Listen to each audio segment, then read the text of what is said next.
The time is 1 o'clock, a beautiful afternoon. Today is Sunday, the 13th day of July, 2025. Welcome to News Hour on TV Sapiencia. My name is Somto Okafor. Thank you for joining. The Socioeconomic Rights and Accountability Project, SERAP, has filed a lawsuit against the Nigerian National Petroleum Company Limited, NNPCL, over what it described as failure to account for and explain the whereabouts of the alleged missing 825 billion naira and $2.5 billion meant for refinery rehabilitation and other oil revenues. This was according to a statement by SERAP's Deputy Director, Kolawole Oluwadare, on Sunday. The suit followed allegations documented in the 2021 audited report by the Auditor General of the Federation, Adolphus Awuwo, which was published on November 27, 2024. Last week, it was reported that the president of Dangote Group, Aliko Dangote, said that NNPCL refineries may never work again, despite the $18 billion spent on the refineries. In the suit filed last Friday at the Federal High Court in Lagos, SERAP is seeking an order of mandamus to direct and compel the NNPCL to account for and explain the whereabouts of the alleged missing of 825 billion naira and $2.5 billion of public funds meant for refinery rehabilitation and repair. The leadership of the Labour Party, LP, has disclosed that no date has been set for its next National Executive Council meeting to decide the fate of area members and chieftains of the party indicted for anti-party activities. Deputy National Chairman of the LP, Ayo Olorunfemi, disclosed this in an exclusive interview with newsmen. The development comes a few days after LP Factional National Publicity Secretary Abayomi Arabambi announced that the party's 2023 presidential candidate, Peter Obi, would soon be expelled for working against the interests of the party. He stated this during an interview on Channel Television's Morning Brief last Tuesday. Arabambi said Obi, who recently declared support for the Coalition African Democratic Congress, ADC, was aware that it is unconstitutional for him to belong to two political parties. Despite Obi's involvement in the activities that led to the launch of the ADC, the former Anambra State governor insisted that he was still a member of the Labour Party. Olorunfemi, however, affirmed that important decisions such as the expulsion of erring LP chieftains could only be taken at the NEC meeting. President Bola Tinubu returned to Abuja on Saturday night after a two-week diplomatic mission to St. Lucia and Brazil, marking the end of his latest international engagement. The president was received at the presidential wing of the Nnamdi Azikiwe International Airport by top government officials.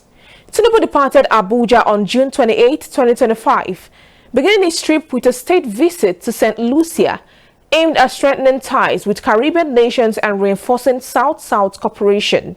His visit coincided with St. Lucia's 45th independence anniversary. From there, the president traveled to Brazil on July 4 to attend the 2025 BRICS Summit, which held from July 6 to 7 in Rio de Janeiro.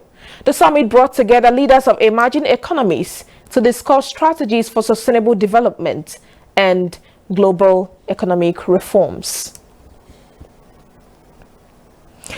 The Senate has said that it cannot reinstate Senator Natasha Akpoti-Uduaghan until it considers the content of the certified true copy (CTC) of the court judgment in the case involving her and the Senate President Godswill Akpabio.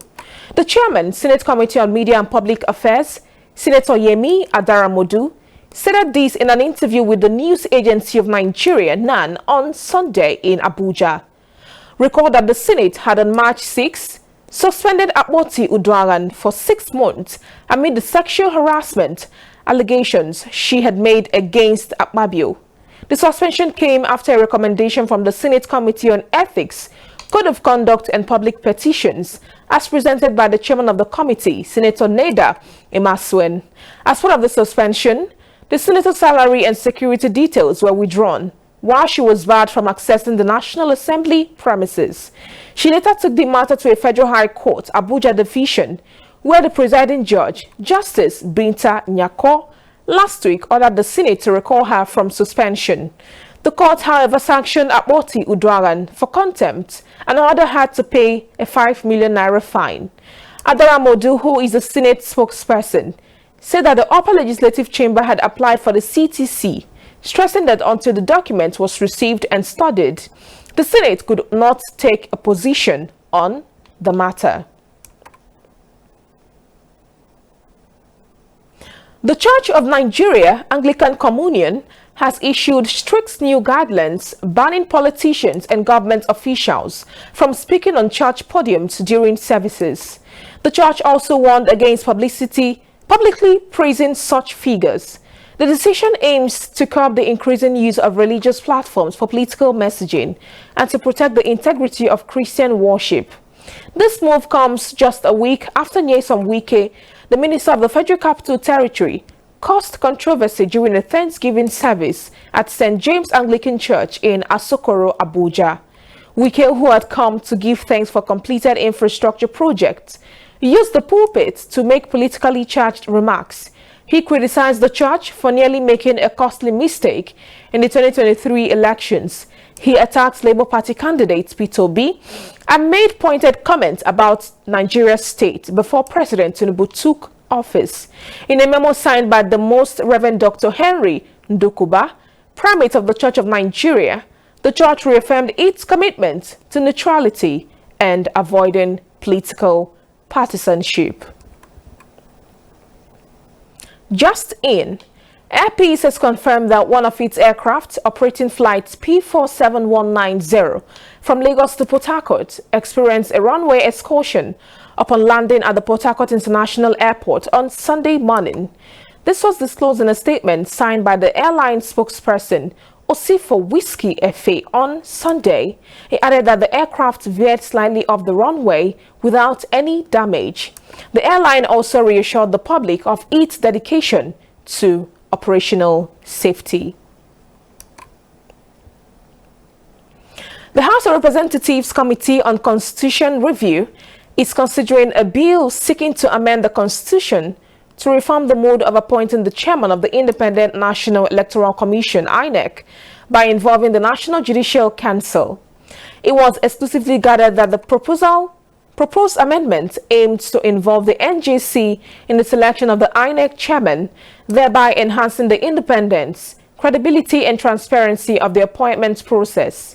The Electoral Reform Committee, headed by the late Chief Justice of Nigeria, Muhammadu Uwais, in 2007, recommended constitutional amendments that would insulate INEC from the political influences of the executive arm of the government in terms of its composition and funding. The panel recommended that the power to appoint the INEC board be transferred from the president to the NJC, while its funding was to be first-line charge on the consolidated revenue of the Federation. Speaking exclusively with newsmen on the proposal amendments, the immediate past INEC chairman, Professor Atahiru Jega, described the move as a step in the right direction. The Edo State Governor, Monday Obebolo, has condemned security operatives at the State House in Benin for denying his supporters access to the venue of his Supreme Court victory celebrations on Friday. Obebolo ordered the redeployment of security personnel, including the camp commandants who were on duty on that government house during the incident. Jubilant supporters of the governor, which included market women and members of the All Progressives Congress, APC, had gathered at the Benin airport at about 7 a.m. to welcome the governor on Friday. Obebolo's flight landed at about 12:40 p.m. and the supporters, many of whom were not mobile, proceeded on foot in a road procession with the governor's motorcade, chanting solidarity songs. The procession, which lasted for about an hour, terminated at the government house, where the supporters were told by security operatives that only very important personalities would be allowed into the venue for refreshments. The developments infuriated the supporters, who lamented that they were not treated well. Reacting to the development, Opebolo, in a statement by his chief press secretary, Fred Itwa, said the exclusion of invited guests and supporters was not only unauthorized, but also in contradiction of the spirit of the celebration. The governor said that he has constituted an investigative committee to identify all those involved in the incident. He maintained that his administration would not tolerate acts that seek to ridicule or alienate the people who stood by him. The National Drug Law Enforcement Agency, NDLEA, has intercepted another shipment of factory-fitted female lipsticks packed with illicit substances at the Murtala Mohammed International Airport, Lagos. The agency's Director of Media and Advocacy, Femi Babafemi, disclosed this in a post shared via his X account on Sunday. Babafemi also warned Nigerians, especially women, to exercise extra caution when buying or receiving cosmetic products, particularly from unknown sources or questionable online vendors. And lastly, the Emir of Kano State, Mohammed Sanusi, on Saturday met with former Chelsea and England football coach Thomas Tuchel in London. Details of their meeting were not disclosed, but the encounter between the prominent traditional ruler and the renowned football tactician drew attention across social media after images of the meeting surfaced. The emir, known for his global engagement, was seen sharing a moment of conversation with Tuchel, who managed Chelsea to UEFA Champions League glory in 2021 and has held coaching roles across top European clubs.